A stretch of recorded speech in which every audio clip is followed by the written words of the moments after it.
Welcome to Psych Talk. I am your host, Jessica Lee, a licensed clinical psychologist. It is my mission to motivate, inspire, and educate you on everything psychology, mental health, and self-growth. Although topics discussed on this podcast are similar to therapy, Psych Talk is not a replacement for therapy and is for educational and entertainment purposes only. Whether you are a mental health professional or student in the social science field, are interested in psychology and mindset shifts, or are just interested in gaining skills and knowledge to grow into the best version of yourself, this podcast is for you. My hope is to provide you with knowledge and skills that you can implement in your daily life that add up to make a big impact. Let's dive into today's episode. Hey everyone, welcome back to Psych Talk, and thank you for joining me for today's episode. It is National Eating Disorder Awareness Week, so I wanted to do an episode on eating disorders. I have a number of past episodes on eating disorders that you can check out, but today specifically, I wanted to talk about trauma and eating disorders. So recently, I have done a few continuing education credits on trauma and eating disorders, as this has been something that's been coming up a lot during my therapy sessions.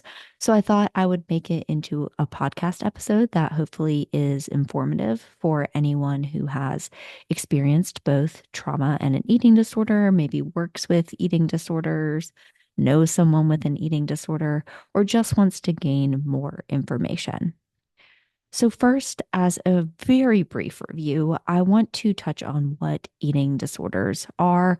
I am not going to go into all the DSM criteria, but wanted to give a general overview of different types of eating disorders.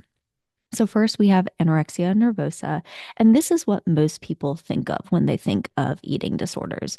So anorexia nervosa involves restrictive behaviors, significant weight loss, and fear of gaining weight. There is the restrictive subtype or the binge purge subtype, and in that subtype, there are instances of compensatory behaviors or binge eating. We also have avoidant restrictive food intake disorder. I did a whole podcast episode on this. It was episode 139. So if you're interested in learning more about ARFID, please check that out. But with ARFID, there is less of a body image component, and it's more about avoiding food for issues such as texture, trauma, or lack of motivation to eat. And the reason we say like less of a body image component is because there is some evidence of what is called unofficially ARFID plus, where the client meets criteria for ARFID, but then also has some body image concerns. But generally speaking, the avoidance of food is not motivated by body image. Then we have bulimia nervosa, which is characterized by binge eating and compensatory behaviors. We have binge eating disorder, which is recurrent episodes of binge eating without those compensatory behaviors.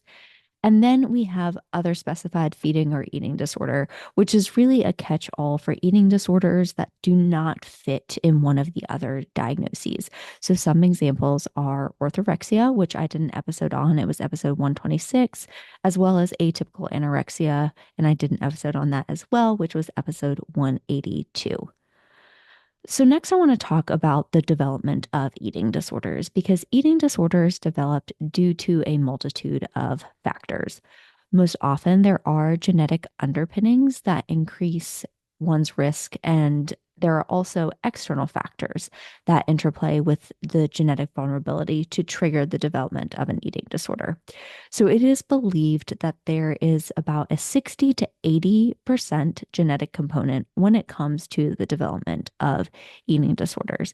Meaning, and obviously you would look at studies and the degree of relatives, but like if you have a parent with an eating disorder, your risk for developing an eating disorder is significantly higher than someone who doesn't have that close of a relative with an eating disorder. Personality and temperament are other potential risk factors when it comes to developing an eating disorder.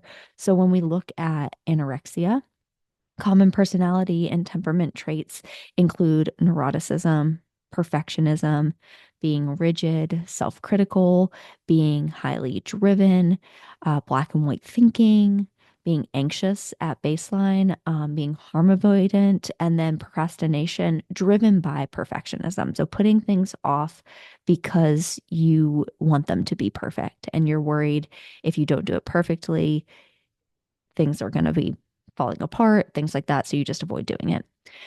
When we look at bulimia, we often see similar traits of perfectionism, harm avoidance, neuroticism, negative emotionality. However, we often also see impulsivity, and these individuals are more likely to have a history of other impulsive and reckless behaviors, such as substance abuse and self harm. Social factors also contribute to the development of eating disorders, such as bullying, grief and loss, sports, and the impact of certain body images when it comes to sports, dieting, as well as trauma. So, when looking at trauma specifically, since that is what we are focusing on for this episode, individuals with eating disorders have high rates of comorbidities in general with things like depression, anxiety. But when looking at trauma, prevalence rates of reported trauma is anywhere between 21 to 52% in individuals with eating disorders. Then, looking specifically at the diagnosis of PTSD, PTSD is comorbid in anywhere from 25 to 66% of individuals with eating disorders. And you might be thinking, 25 to 66%, that is a wide range. And yes, it is, because it depends on the study and the specific eating disorder. So, for example, studies have shown up to 66% of individuals with bulimia nervosa have a diagnosis of PTSD, only 22% in anorexia nervosa, and then 32% in binge eating disorder. So that's where we can get the wide range. Additionally, if we look at comorbidity among adults admitted to eating disorder residential care, we see about 50% of them have a PTSD diagnosis. When looking at the literature, there are significant associations found between all types of childhood maltreatment and all types of eating disorders. Childhood trauma is considered a non-specific risk factor for eating disorders, non-specific because childhood trauma is a risk factor for many things and not just eating disorders. Further, research also shows that trauma typically occurs before the onset of the eating disorder and not necessarily the other way around. So, what is trauma? I keep mentioning the word trauma. So, what is it? Trauma can be defined in many ways. So, I'm going to give you a couple definitions.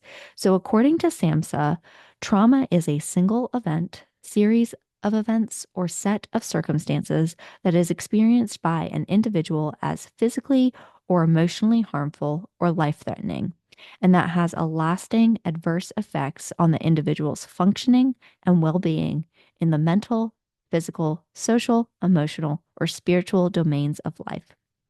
So basically, if I'm going to shorten that, the trauma involves the event or series of events, how they are experienced, and what is the effect of that. Then we have Dr. Peter Levine, who is a trauma specialist, and he defines trauma as a psychological response to a perceived threat that occurs when someone is unable to complete a satisfactory fight, flight, or freeze response. So, trauma impacts so much of our physiology, our emotions, behavior, as well as relationships with others. So, I want to talk about how trauma impacts our systems in people generally. And then, obviously, I'm going to dive into the bulk of the discussion, which is going to be discussing trauma and eating disorders specifically. So, trauma can impact our system by making it difficult to regulate our affect. So, this might look like impulsivity, difficulty identifying how a person feels, inability to self soothe, being easily overwhelmed, or having reactions that seem out of proportion to the specific event or trigger. We also see behavioral disruptions. So, this could be poor impulse control, substance abuse, the development of eating disorders, isolation, and reenactment of the trauma. Trauma also impacts our attention. So, this may look like lack of memory, difficulty paying attention, or depersonalization and derealization. So, not feeling like ourselves are real or not feeling like the environment around us is real. Trauma impacts our self-perception, so we tend to be more hard on ourselves if we have experienced trauma, blame or punish ourselves for the trauma or things that we do not need to blame or punish ourselves for. Hold the belief that nobody understands or can help us. For eating disorders specifically, many individuals who experience trauma believe that their eating disorder is the only thing that can help them or the only thing that they can count on. Trauma also impacts attachment and interpersonal relationships. So we see with individuals who have experienced trauma, difficulty trusting other people, difficulty forming close attachments, difficulty connecting to others, and difficulties with boundary setting. It also impacts our biology. So, physical symptoms that can't be explained by medical causes. For example, psychogenic non epileptic seizures, where a person has seizure like activity from like an outsider's perspective, but there is no actual seizure occurring. Conversion disorder is another one where someone experienced such high levels of trauma or stress, then body parts stop functioning. For example, they may not be able to walk. Trauma also impacts myelination of nerves and nerve connections, as well as activity in the brain. Additionally, trauma impacts our cognitive abilities. So we may have more difficulty planning, problem solving, difficulty learning, and processing information. Now, as I just went through that, if you have experienced trauma, it doesn't mean that you are going to experience all of these things. These are just things in the research that have been looked at as ways that trauma does impact our bodies and our overall well being. So, now into the bulk of the discussion on eating disorders and trauma. And let's start with some discussion about prevalence when it comes to trauma and eating disorders. I know I shared a little bit earlier about the overlap with PTSD and eating disorders, but I want to include some more in this discussion. So, people with binge eating disorder are more likely than the average person to have trauma or a PTSD diagnosis. Over half of individuals with bulimia nervosa have PTSD or significant PTSD symptoms. The most common type of ARFID are those with trauma experiences. So I briefly mentioned earlier that I have a whole episode on ARFID and I touched on it there. But what I mean by the trauma experiences is when we look at ARFID, we identify the reason as to why an individual is avoiding food. So, is it a sensory issue? Is it a lack of interest? Or is it a traumatic experience? And when we look at that underlying cause of the food avoidance, the most common cause is a trauma experience. So, for example, someone that choked while eating and now they don't eat because they are scared of choking again. Anorexia has a less percentage of individuals who have trauma. However, individuals with anorexia have a higher rate of dissociation, which can be a trauma response. So, when looking at the relationship between PTSD and eating disorders specifically, we know there are a number of shared risk factors for the development of both, as well as other commonalities we see in both diagnoses. So, some shared risk factors. So, risk factors are things that increase the likelihood that someone would go on to develop a certain disorder, include being female, having a family history of psychiatric illness, lacking social support, a history of a childhood anxiety or mood disorder, harm avoidance traits, perfectionism traits, obsessive compulsive and avoidance traits, as well as behavioral inhibition. Other commonalities we see among eating disorders and PTSD include feelings of shame and guilt, low self esteem, negative attitudes towards the body, problems with intimacy and trust, sense of powerlessness in relationships, greater risk of substance abuse problems, secrecy and stigma, greater risk of self harm, and self criticism. There is also an abundance of research that examines the mechanisms of the trauma eating disorder association or the mediating pathways. So, basically, how trauma leads to the development of an eating disorder. So, such pathways include self criticism, low self worth, guilt, shame, depression, anxiety, emotion dysregulation, anger, impulsivity, and compulsivity. And so, for my non research folks, basically, this means trauma can lead to any of these factors. So, that can lead to low self-worth, shame, emotion dysregulation, etc., in turn leading to the development of an eating disorder. Further, research shows that there is more than one pathway from trauma to eating disorders. So, for example, Wunderlich et al. In 2001 found that behavioral impulsivity followed by drug use were the strongest pathways from childhood sexual abuse to eating disorders, although other pathways in their research were significant as well. As we are talking about pathways that lead to the development of eating disorders from trauma, I do think it is important to take some time to touch on minority stress and eating disorders and how that can contribute to the development of eating disorders. So, minority stress refers to members of marginalized groups experiencing chronic stress due to discrimination, prejudice, and stigma. Distal minority stressors are external factors that create oppressive environments for marginalized groups. They are observable and verifiable experiences of discrimination, rejection, or violence related to a person's identity. So, examples include discriminatory laws and policies, acute life events such as violence, chronic stressors such as poverty, and microaggressions. Proximal minority stress is the internal processes that occur due to experiencing minority stress. So, examples include hiding one's sexual orientation or gender identity, internal prejudice, or anticipating future prejudice or discrimination. Intra minority stress is stress that comes within the community. So, examples of this may include status based concerns, negative self thoughts, harassment, or pressure to compete.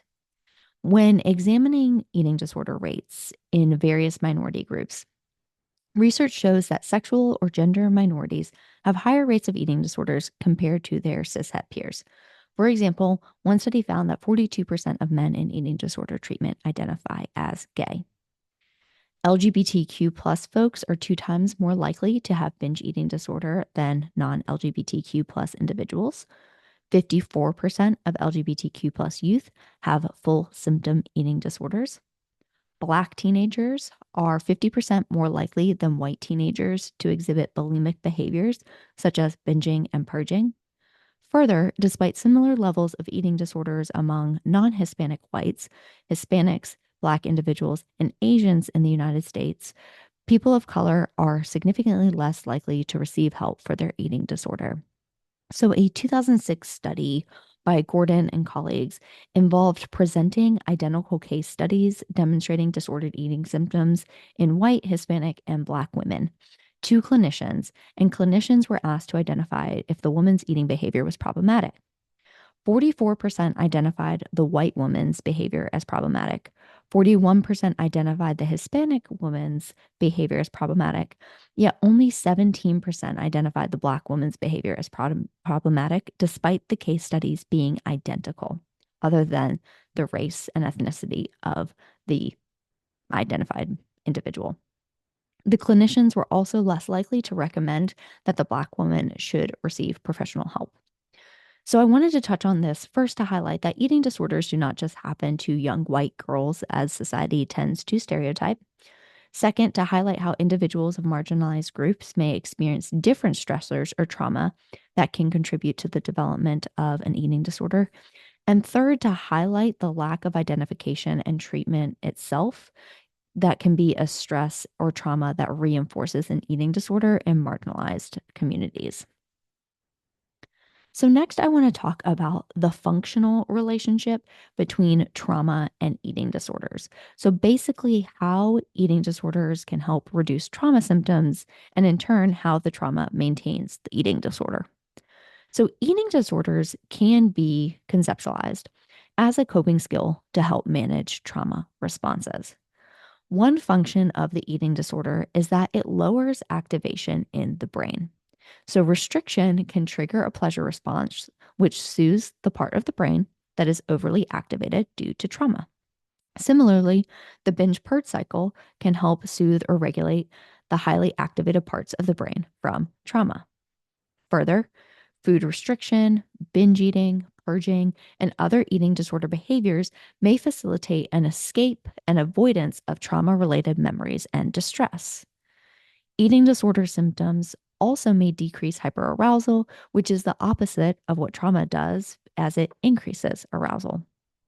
Moreover, perfectionism is a mechanism for safety. So if we do everything perfect and right, we will feel in control and safe. And as stated earlier, perfectionism is highly associated with eating disorders, specifically anorexia and bulimia. So now let's talk about how trauma can maintain these symptoms. So binge and purge behavior act on the reward pathway, as I previously stated. But over time, they need more behaviors to give the same pleasure response, which is what we also see with substance abuse, reinforcing the cycle. So basically, when it comes to eating disorders, specifically the binge purge cycle, to get the same level of pleasure, the behavior needs to increase. Further, eating disorder symptoms in general are negatively reinforced, meaning when an individual acts on their symptoms, they feel less distress, which is going to reinforce engaging in the eating disorder symptoms. Smells and textures of food may trigger emotional memories related to trauma, making it difficult to eat, or the person may experience nausea because of the trauma, once again, making it difficult to eat and reinforcing restrictive patterns. Procedural memories are sometimes associated with specific eating disorder behaviors, such as purging or avoidance behaviors. Further, when it comes to seeking and engaging in care, trauma responses and PTSD are often a barrier to seeking care and have a negative impact on treatment retention and outcomes. And the last thing I want to note about the functional relationship between trauma and eating disorders is that many individuals with eating disorders do not remember all aspects of their trauma. However, when they start to get more nourished, they may have more memories or flashbacks that show up. Thus, they may resort to more eating disorder behaviors to become less nourished and help block out some of those memories, or their eating disorder is the only coping skill they know how to use to manage their trauma. Next, I want to talk about some of the clinical characteristics of individuals with a history of trauma or a PTSD diagnosis and eating disorders, because we know from research and from clinicians talking about their experience that individuals with eating disorders who have a history of trauma do present with some different clinical characteristics. For example, they tend to have more severe eating disorder symptoms from pre-treatment all the way through post-treatment. They have an increased report of purging symptoms, greater comorbidity with other mental health concerns, suicidal ideation, earlier age of onset for the eating disorder, lower treatment retention rates, increased impulsivity, more emotionally dysregulated, and a more complex course of the illness and treatment.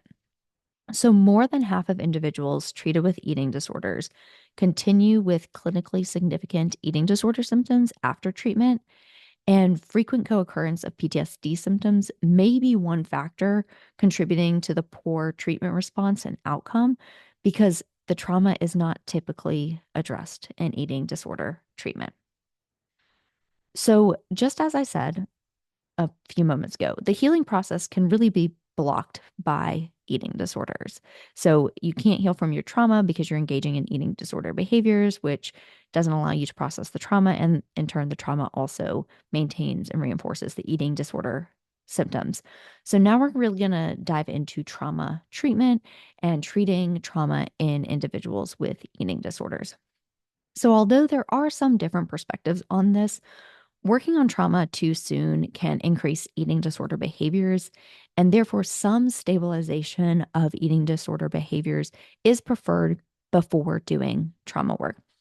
I would argue that even to engage in any true therapy work, there needs to be some stabilization of eating disorder symptoms. As someone that works in a hospital, so primarily, when I treat eating disorders, I treat them in the medical setting. I do have some outpatients that I see for eating disorders, but when I am seeing them, they are medically unstable.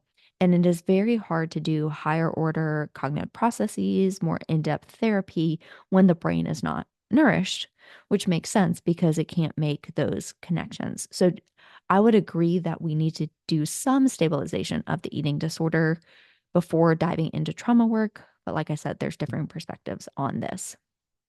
Further, it should be noted that initially, like teaching coping skills to individuals to help manage their trauma if they're in an active eating disorder may not be beneficial because they do not result in that same soothing response that the eating disorder behavior does.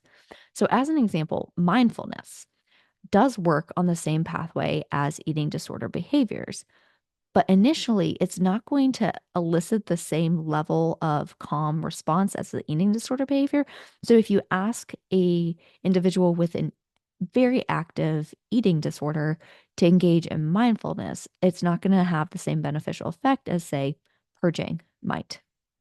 This is another reason why there should be some stability in the eating disorder before providing trauma treatment, because you want them to get reward out of the treatment. You want them to feel better.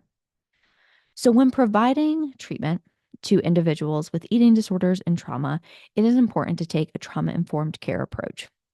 This would include things like awareness of the impact of trauma. How does trauma impact an individual, which we covered, as well as the presentation of the eating disorder?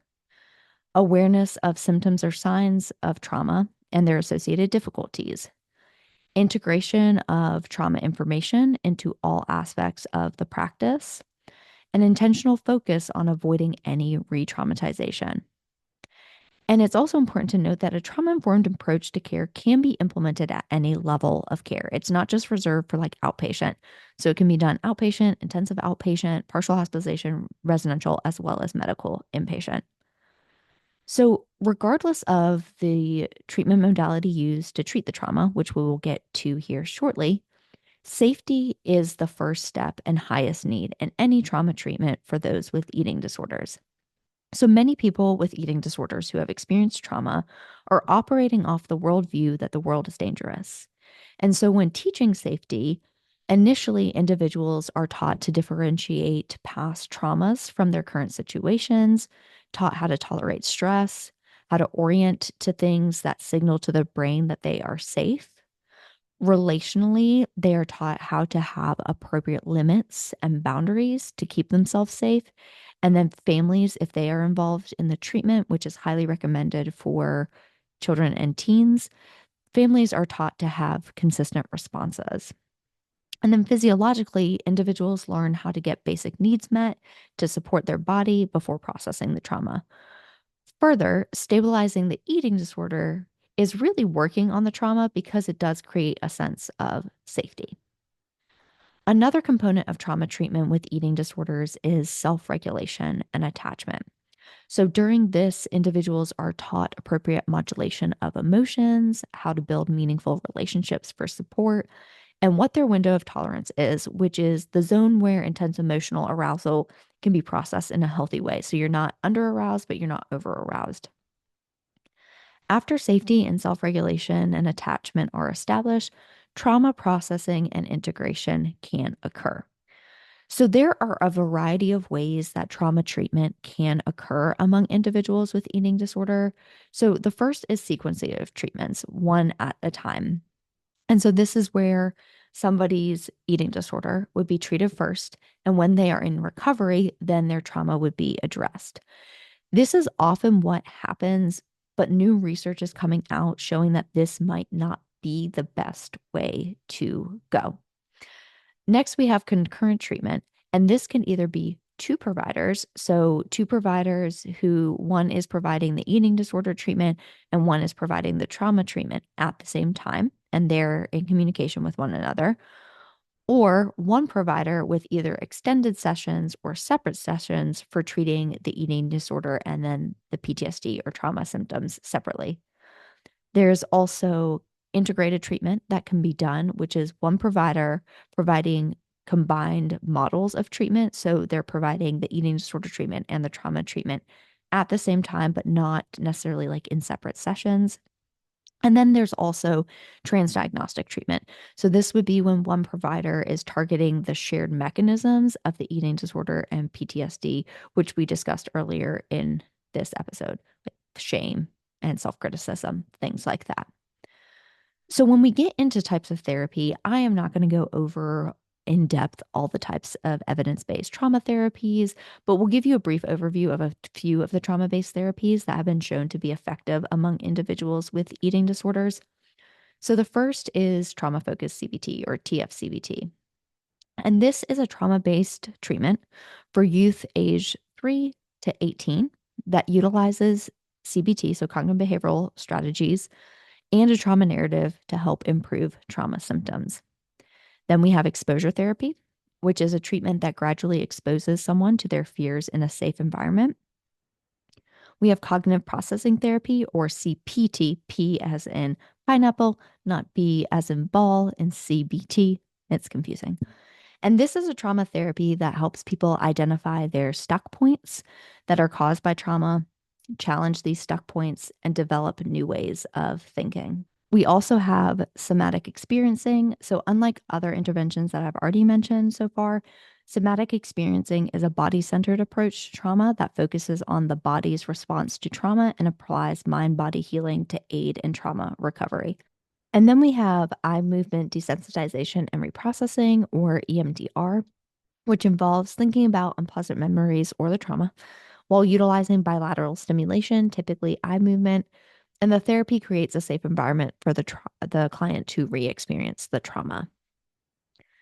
There is some push in the eating disorder community to do a combination treatment, which is where you address both the eating disorder and trauma at the same time.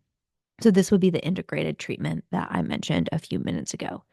However, there are very few published studies on integrated treatment, so we don't really have the evidence there. Um, Eating disorder clinicians are often unfamiliar with PTSD protocols. I always criticize our field for this, but we're not very good at marketing ourselves as experts in a specific thing. So, like, as somebody that works in a hospital, like, if you go to the cardiologist, you know you're going to a doctor for your heart. If you're going to a pulmonologist, you know you're going to a doctor for your lungs. And I think a lot of people have the idea, and there's some people that practice generalist, obviously, that if you're a therapist or a psychologist, you can treat everything, which is not true. So a lot of people that specify in eating disorders do not necessarily have the extensive training in PTSD or trauma than a trauma specialist would have. Similarly, trauma therapists often lack training or experience working with eating disorders, which makes sense because if you go into a certain field to specialize in something, you're not going to know everything about every other disorder. And so, like I mentioned a few moments ago, there are few published studies on integrated treatment, and thus we need more studies on the integrated treatment of PTSD and eating disorders to examine its effectiveness. With that being said, there have been a couple studies examining CBT for eating disorders and PTSD. So, what the studies have looked at that have been published is utilizing standard CBTE, so CBT for eating disorders, supplemented with CPT. So, CB as in boy T for eating disorders, and CP as in pineapple T for trauma. So the protocol sequence and duration when these models are combined is individualized. And sessions, once you get to the third stage, are typically either lengthened to 90 minutes or an individual has 2 sessions per week. And it includes essential behavioral and cognitive elements of both treatments. So Trottier and Monson in 2021 studied this combination approach in 42 individuals with various eating disorder diagnoses and found that treatment is safe, treatment was effective.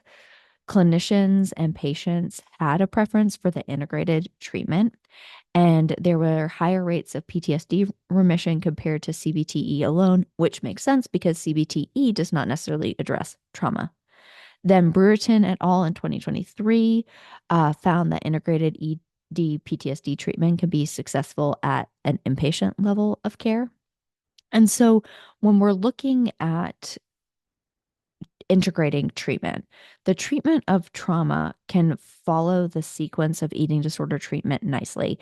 So I'm not going to dive into CBTE I've done a number of presentations on CBTE actually, but it is a very staged and sequenced model. And basically the research has looked at integrating CPT into that, and it fits really nicely. So like in stage 1, when you do an assessment of the eating disorder, if you're working with someone with the eating disorder and PTSD, you would assess both trauma and the eating disorder.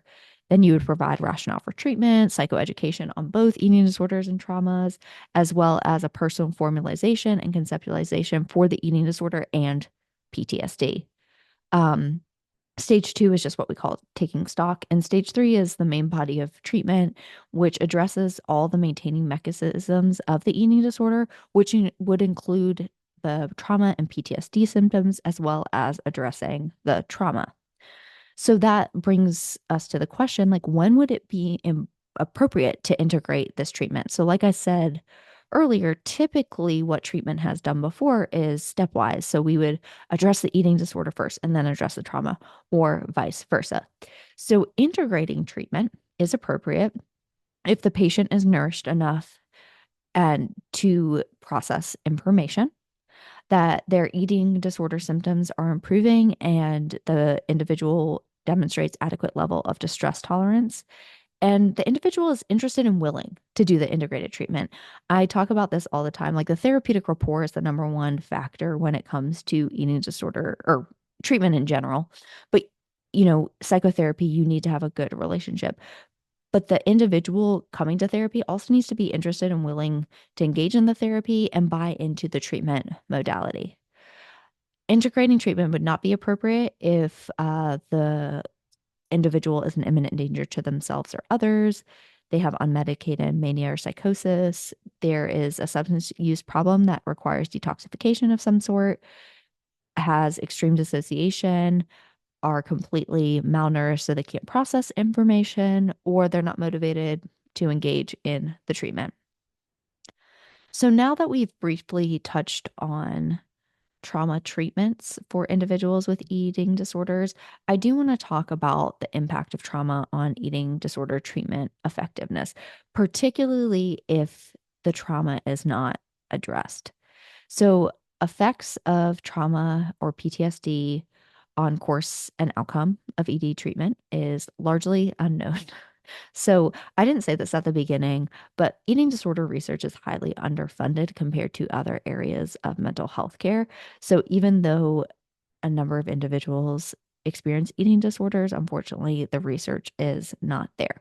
But based on the limited research that we do have, a history of trauma may be associated with more severe eating disorder, psychopathology, pre and post treatment, as I have already mentioned.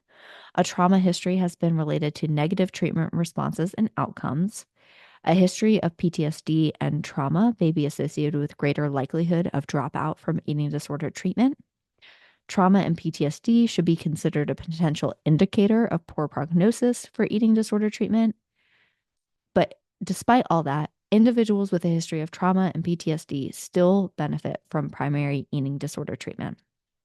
So I think that is all I have for you today. I hope you learned something new about trauma and eating disorders. If you are a clinician listening, especially if you work with eating disorders, I hope you can take some of this information and apply it to your practice. If you're listening and you have an eating disorder or know someone with one, I hope this may have put into perspective how trauma can impact the development, presentation, and maintenance of eating disorders. And if you were just here to learn more and don't fall into either of those categories, thank you so much for being here. As always, please rate, review, and subscribe to the podcast. Thank you all, as always, for being here. This podcast wouldn't be anything without you all, and I will see you in next week's episode. Bye. Thank you for listening to today's episode of Psych Talk. I hope you found so much value. If you loved what you heard or gained some knowledge, I would love for you to take a screenshot, put it on your Instagram stories, and tag me at Jessica Lee, PhD.